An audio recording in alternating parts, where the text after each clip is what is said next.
بسم اللہ الرحمن الرحیم الحمد للہ وکفی وہدا وسلام علی عبادہ الذین اصطفیٰ اما بعد۔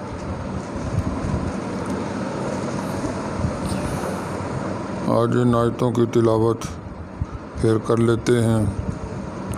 اعوذ باللہ من الشیطان الرجیم، بسم اللہ الرحمن الرحیم۔ الذين يؤمنون بالغيب ويقيمون الصلاة ومما رزقناهم ينفقون والذين يؤمنون بما أنزل إليك وما أنزل من قبلك وبالآخرة هم يوقنون أولئك على هدى من ربهم وأولئك هم المفلحون۔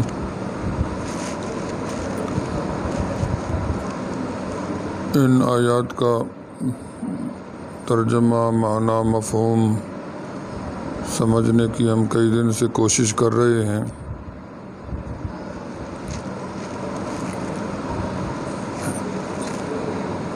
آج پھر ان پر ایک نظر ڈال لیتے ہیں۔ اللہ جل جلالہ نے قرآن سے فیض پانے والوں کی 5 صفات بیان فرمائی ہیں۔ سب سے پہلے فرمایا کہ وہ غیب پر ایمان رکھتے ہیں۔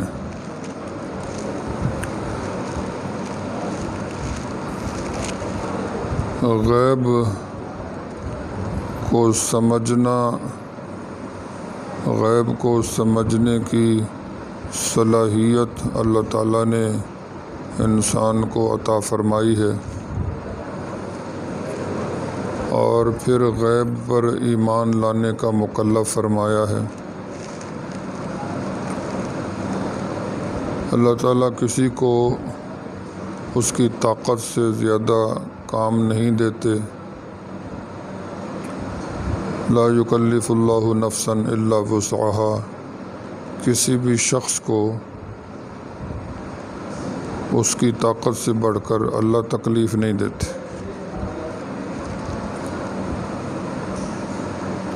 انسان کو اللہ تعالیٰ نے غیب کو سمجھنے کی صلاحیت اور طاقت سے سرفراز کیا ہے۔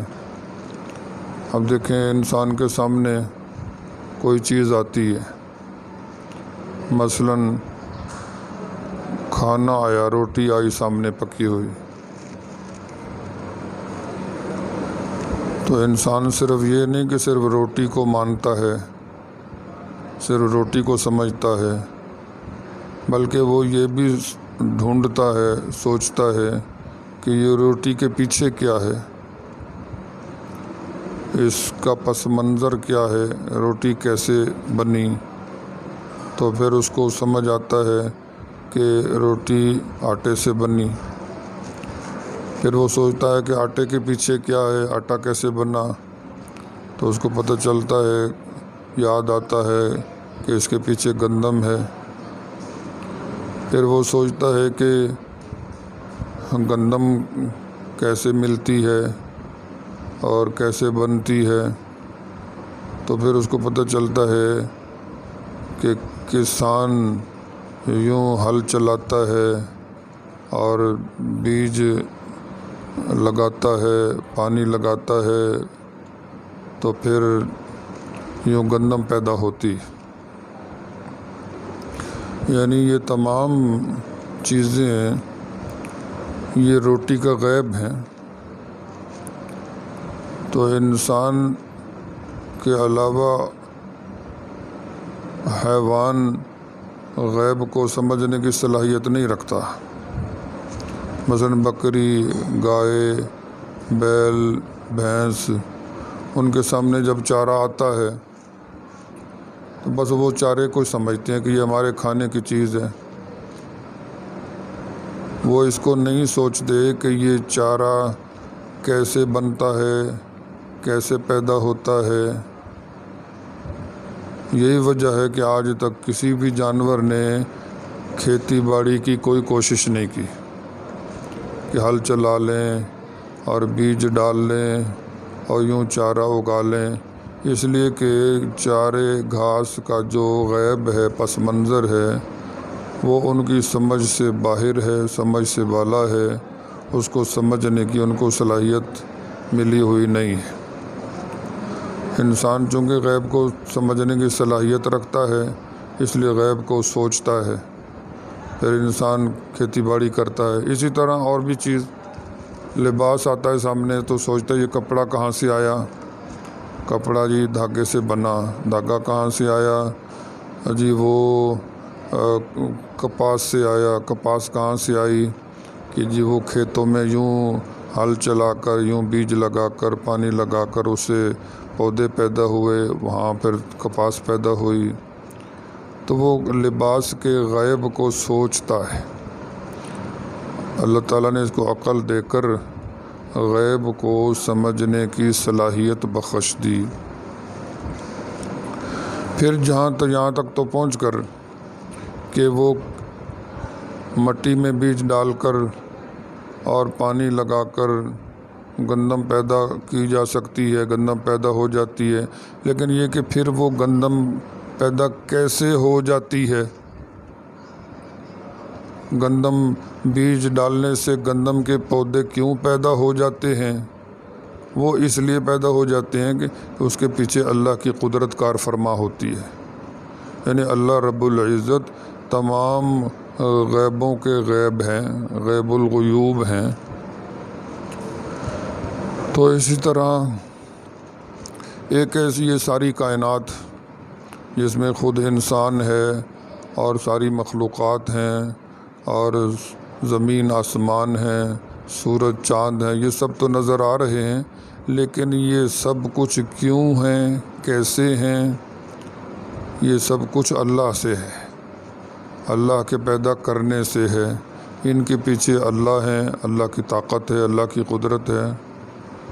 تو گویا سب سے بڑے غیب، سب غیبوں کے غیب اللہ تعالیٰ ہیں۔ تو غیب کو سمجھنے کی صلاحیت سے انسان کو نوازا گیا ہے، اس لیے غیب پر ایمان لانے کا اس کو مکلف کیا گیا ہے۔ حضرت عطاء ابن ابی رباح وہ فرماتے ہیں یؤمنون بالغیب کا معنی ہے کہ وہ اللہ کو مانتے ہیں۔ غیب سے مراد وہ کہتے ہیں اللہ کی ذات ہے۔ اب جب انسان اللہ کو مان لے اور نہ دیکھنے کے باوجود، نظر نہ آنے کے باوجود اللہ کی پیدا کی ہوئی چیزوں کو دیکھ کر اللہ کو مان لے، یقین کر لے، اب بتائیے کہ وہ اللہ کا عبد، اللہ کا غلام، اللہ کا بندہ نہیں بن جائے گا؟ کیوں نہیں بن جائے گا؟ اللہ کی عظمت کا قائل کیوں نہیں ہو جائے گا؟ وہ یقیناً اللہ کی بندگی پر آ جائے گا، اللہ کی عبادت کو اختیار کر لے گا۔ دوسری صفت اللہ تعالیٰ نے یہ ارشاد فرمائی وَيُقِيمُونَ الصَّلَاةَ، کہ وہ نماز کو قائم کرتے ہیں۔ جو قرآن سے فیض پانے والے، ہدایت لینے والے، وہ نماز کو قائم کرتے ہیں۔ اب نماز ہی کو لے لیجئے، نماز میں انسان روزانہ 20 رکعتیں فرائض اور واجب کی ادا کرتا ہے۔ فرض واجب 20 رکعتیں 24 گھنٹوں میں ایک مسلمان ادا کرتا ہے۔ سنتیں موقدہ اور غیر موقدہ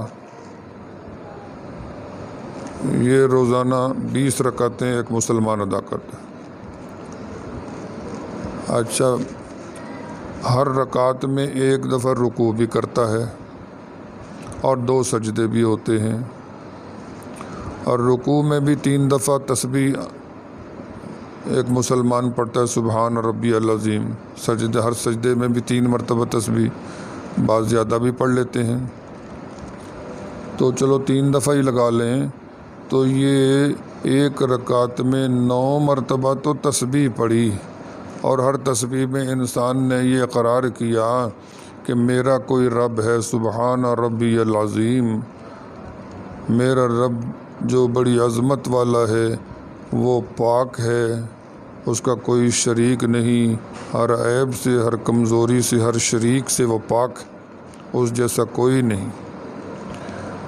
تو 40 رکعتوں میں جب ہر رکعت میں 9 مرتبہ انسان یہ رکوع اور سجدے میں سر جھکا کر اقرار کرے گا کہ اللہ تعالیٰ میرا پالنے والا ہے، وہ میرا مالک ہے، تو یہ 360 ہو جاتا ہے۔